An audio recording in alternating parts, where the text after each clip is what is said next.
आज के इस सत्र में मैं आपको आरआरबी रेलवे रिक्रूटमेंट बोर्ड के जो भी चयनित अभ्यर्थी हैं, सेलेक्टेड कैंडिडेट हैं, उनके डॉक्यूमेंट वेरिफिकेशन के बारे में जानकारी देना चाह रहा हूं।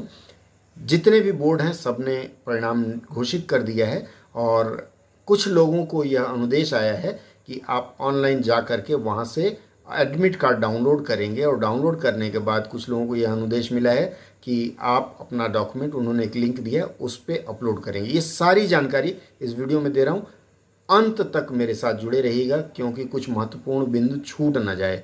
जो भी अभ्यर्थी हैं आराम से जाइए, ठंडे दिमाग से सारा कुछ करिए और सफल होकर के आइए। आइए हम देखते हैं क्या है इसमें। ये देखिए, डॉक्यूमेंट वेरिफिकेशन के लिए कॉल लेटर है। Government of India, ministry of railway, railway recruitment board, ये कोलकाता का। इस तरह से बाकी बोर्ड का भी आया होगा। ये सन 03/2019 और इसमें देखिए नीचे लिखा हुआ है e call letter for document verification and medical examination. अर्थात आप जब भी जा रहे हैं तो वहाँ आपका केवल डॉक्यूमेंट वेरिफिकेशन ही नहीं होगा। डॉक्यूमेंट वेरिफिकेशन के बाद हो सकता है रेलवे के ही अस्पताल में आपका मेडिकल एग्जामिनेशन हो, इसलिए मानसिक रूप से तैयार होकर के जाइए। आइए हम आगे देखते हैं इसके अनुदेशों में क्या क्या लिखा है। इसमें ध्यान दीजिएगा कि इसमें आपको एक रिपोर्टिंग टाइम और रिपोर्टिंग डेट लिखा हुआ है। ध्यान रखें कि जो रिपोर्टिंग टाइम और रिपोर्टिंग डेट लिखा हुआ है, यदि आप उस समय रेलवे भर्ती बोर्ड जहां भी आपको बुलाया गया है नहीं पहुंच पाते हैं तो आपकी कैंडिडेचर कैंसिल हो सकती है, अर्थात फिर आपको नहीं भी ले सकते हैं। इसलिए एक दिन पहले चले जाएं, 2 दिन पहले चले जाएं, अपनी सुविधानुसार पहुंच जाएं और वहां जाके आप समय पर पहुंचने का प्रयास करें। देखिए, इसके अनुदेश में लिखा हुआ है candidate are advise to upload colour scanned copies of certificates documents as listed in item number 2। ये कहाँ आपको करना है? आरआरबी, ये देखिए उसके नीचे लिखा हुआ है आरआरबी डॉक्यूमेंट वेरिफिकेशन पोर्टल। ये पोर्टल मैं आपको अभी नीचे डिस्क्रिप्शन में दे दूंगा। HTTPS ये जो है, आपको करना क्या है, रेलवे डॉक्यूमेंट वेरिफिकेशन का ये जो पोर्टल है इसको खोलना है और आपके जितने भी सर्टिफिकेट्स हैं उनको स्कैन करा लीजिए। किसी अच्छे जगह से कराइए ताकि स्पष्ट हो, अस्पष्ट ना रहें।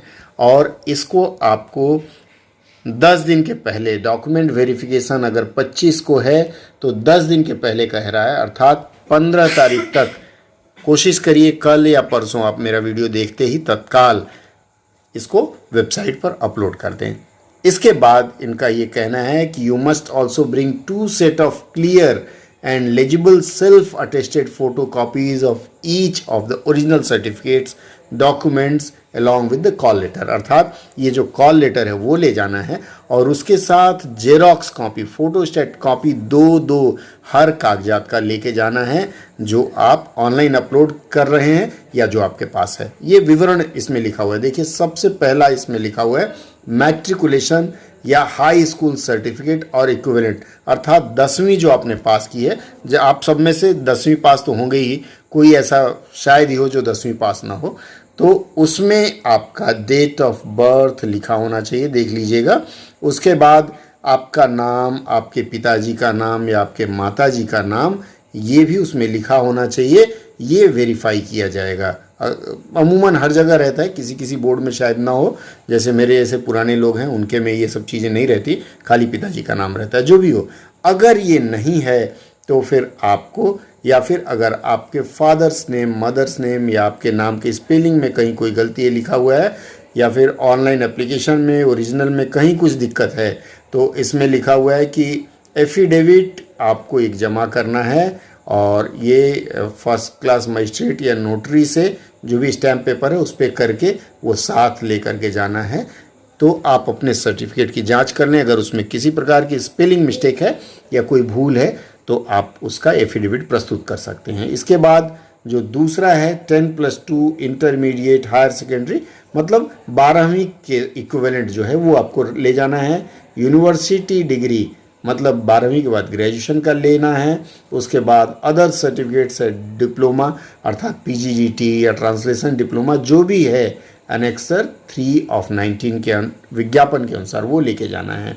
उसके बाद 5वां बिंदु लिखता है the educational qualification certificate provisional और regular should contain the date of issue. आप देख लीजिएगा कि आपका जो प्रोविजनल है या फिर आपका मेन सर्टिफिकेट है जो इशू हुआ है उसका डेट अमूमन रहता है, वो देख लीजिएगा। In case of date of issue of these certificates is after the closing date of registration. मान लीजिए कि इशू डेट फॉर्म भरने के डेट के बाद का है, then the consolidated marksheet with the date.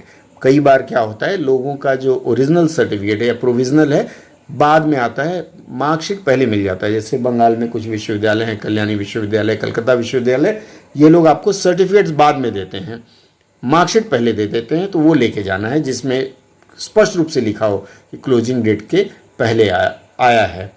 लिख दिया इसमें in case of non availability of date in any other, आपको रिजेक्ट किया जा सकता है। इसलिए आप अपने यूनिवर्सिटी से या बोर्ड से आप एक सर्टिफिकेट बनवा लेंगे कि इनका डिक्लेरेशन इस डेट में हुआ था। उसके बाद यदि आप कैटेगरी में है, SC ST कैटेगरी में है, तो इसमें एक एनेक्सर 1 दिया हुआ है, एनेक्सर 1 निकाल लीजिए और SC ST वाले जो हैं आप अपने SDO या जो भी जिलाधिकारी हैं वहाँ से हस्ताक्षर करवा लीजिए। अगर आप OBC हैं NLC में तो आपको एनेक्सर 2 साइन कराना है। ये 1 साल से अधिक का नहीं होना चाहिए, अधिक पुराना। कुछ लोग कहते हैं भाई 4 साल 5 साल चल जाएगा, नहीं, देखिए स्पष्ट लिखा हुआ है not older than 1 year from the date of DV। आपके डॉक्यूमेंट वेरिफिकेशन से 1 साल से अधिक नहीं होना चाहिए। 3-4 साल पुराना है तो वो ना चलबे। इसके बाद नॉन क्रीमी लेयर अगर हैं तो वो एनेक्सर 2A में, इस एनेक्सर का ध्यान रखिएगा, उसी में बना के ले जाइएगा। उसके बाद इनकम एंड असेट सर्टिफिकेट, यदि आप इकोनॉमिकली वीकर सेक्शन के हैं तो आपको एनेक्सर 3 के अनुसार लेके जाना है इनकम और एसेट सर्टिफिकेट। उसके बाद अगर आप एक सर्विसमैन हैं तो ओरिजिनल डिस्चार्ज सर्टिफिकेट या डिस्चार्ज बुक, नेवी से हैं तो डिस्चार्ज बुक आता है, आर्मी से डिस्चार्ज सर्टिफिकेट मिलता है, जो भी है। उसके बाद आइडेंटिटी कार्ड एक सर्विसमैन का सोल्जर बोर्ड से मिलता है, अगर नहीं मिला है तो भाग दौड़ करके बनवा लें, जिसमें आपका रीज़न ऑफ डिस्चार्ज लिखा हो। जैसे जो लोग आप एक सर्विसमैन है तो समझ सकते हैं, असुविधा हो तो मुझे मैसेज बॉक्स में संदेश दें, मैं आपको बता दूंगा। इसके बाद एक serviceman candidate who secure civil employment after applying in sense should give self declaration to the concerned employer about. जैसे मान लीजिए आप कहीं नौकरी कर रहे हैं रिटायरमेंट के बाद, तो आप अपने एम्प्लॉयर को एक चिट्ठी दे दीजिएगा कि मैं ये अप्लाई किया था, और उसकी प्रति ले जाना है अनेक्सर 7 के अनुसार। ठीक है, उसके बाद फिर आगे बढ़ते हैं। Medical certificate to personal with disability, अगर आप दिव्यांग जन हैं या फिर PWD कैंडिडेट हैं तो आपको मेडिकल सर्टिफिकेट लेके जाना है, जो भी। इसके बाद है दिव्यांग जन है तो एनेक्सर 5A 5B या 5C के अनुसार आपको ले जाना है। NOC, अगर आप मान लीजिए कहीं नौकरी कर रहे हैं तो आप अपने एम्प्लॉयर से NOC लेके जाएंगे, उसमें डेट ऑफ अपॉइंटमेंट ज़रूर लिखा हो। माइनॉरिटी कम्युनिटी के लिए के हैं तो आपको एनेक्सर 4 लेके जाना है, जुडिशियल स्टैंप के साथ में लगा होता है वो। उसके बाद गजट नोटिफिकेशन, अगर नाम वगैरह बदले हैं, legal document in case of formal change of name. Formal change of name की प्रक्रिया है, अगर आप जम्मू कश्मीर के डोमिसाइल हैं, वहाँ के निवासी हैं, तो आप जम्मू कश्मीर के डोमिसाइल सर्टिफिकेट बनवा लीजिएगा। और उसके बाद government of India as per ये है नेशनलिटी अदर देन, जैसे भारत का कोई नागरिक ना हो, विदेशी आके बसा हो और यहाँ की नागरिकता प्राप्त हो, तो उसके लिए है। ऐसा मुझे नहीं लिखता, कम होंगे, पर यदि आप हैं तो कर लीजिएगा। उसके बाद है डिक्री ऑफ डाइवोर्स या judicial separation from competent court. मान लीजिए इसमें महिलाओं को शायद छूट दी गई है, जो डाइवोर्सी महिलाएं हैं, तो वो जो भी कोर्ट का पेपर है कि हाँ डाइवोर्स हो गया है आपका, जुडिशियल सेपरेशन जो भी है वो लेके जाना है। उसके बाद कुछ विडो कैंडिडेट हैं जिन्होंने आवेदन किया है तो वो डेथ सर्टिफिकेट अपने पति का लेके जाएंगे, और साथ में जो भी है रीमैरिज नहीं किया आपने, दोबारा विवाह नहीं किया, वो लेके जाना है। इसके बाद है और कोई भी सर्टिफिकेट आपको लगता है जिसकी ज़रूरत पड़ सकती है, सब लेके जाइए, कुछ घर मत छोड़ के जाइए। उसके बाद इतना होने के बाद आपको लेके जाना है 3 पासपोर्ट साइज फ़ोटोग्राफ, ये 3 महीने से अधिक पुराना नहीं होना चाहिए। उसके बाद ये जो कॉल लेटर है इसको लेके जाना है, CBT का जो कॉल लेटर था वो ले जाना है, स्टेनोग्राफी स्किल या ट्रांसलेशन टेस्ट का जो कॉल लेटर है वो ले जाना है, वो भी ले जाना है, ढूंढ के रखिएगा कहाँ रखा है आपने। उसके बाद अगला जो मांगा गया है, photo copies of both side of Aadhaar card. ध्यान रहे एक साइड का नहीं ले जाना है, दोनों साइड का होना चाहिए।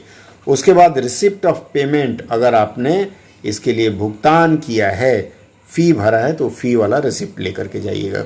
इसके बाद फिर आगे बढ़ते हैं। इसमें लिखा है कि if you fail to produce the above mentioned original certificate, फिर तो आपके लिए दिक्कत है। बंगाल में बोलते हैं कपाले दुखो, तो ऐसा नहीं होना चाहिए, आपका कैंडिडेचर रिजेक्ट ना हो, इसके लिए आप हर चीज़ लेकर के जाएं। SC ST कैंडिडेट जो हैं उनके लिए फ्री टेबल अथॉरिटी उन्होंने दे दिया है, इस एडमिट कार्ड में ही प्रिंटेड है, उसको देख के अपनी टिकट बनवा लीजिए। और उसके बाद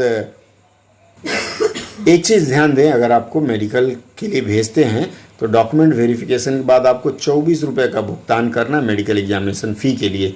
अगर वो कहें तो आपको 24 रुपये का भुगतान करना है मेडिकल कराने के लिए, वो दे दीजिएगा, वो लोग बताएंगे कहाँ देना है। उसके बाद you should be prepare to stay for more than 4 days.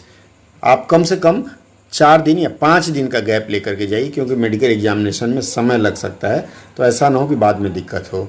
Block date for verification of original document for absentee candidate के लिए उन्होंने 6 जून का रखा है, तो आप इन चक्कर में ना पड़ें, समय पर चले जाएं, क्योंकि अगर आप नहीं जाते हैं तो अंत में लिखा हुआ है कि आपको फिर वो लोग नहीं लेंगे।